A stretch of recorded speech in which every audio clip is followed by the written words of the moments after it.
Dinas Perhubungan Kota Makassar meninjau aktivitas penyeberangan antar pulau di Dermaga Kayu Bangkoa, Makassar. Saat peninjauan, Kepala Dinas Perhubungan Kota Makassar, Mario Said, mengimbau warga yang akan melakukan penyeberangan ke pulau untuk tidak membawa muatan berlebih. Anak buah kapal juga diminta untuk memperhatikan kondisi kapal dan menyiapkan pelampung untuk para penumpang.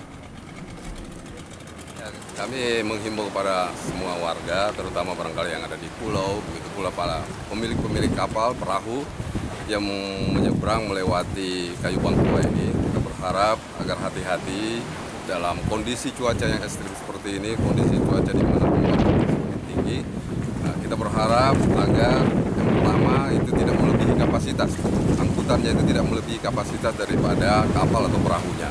Yang kedua, selalu mempersiapkan pelampung atau life jacketnya, sehingga masyarakat senantiasa antisipasi kalau misalnya terjadi hal-hal yang tidak kita inginkan.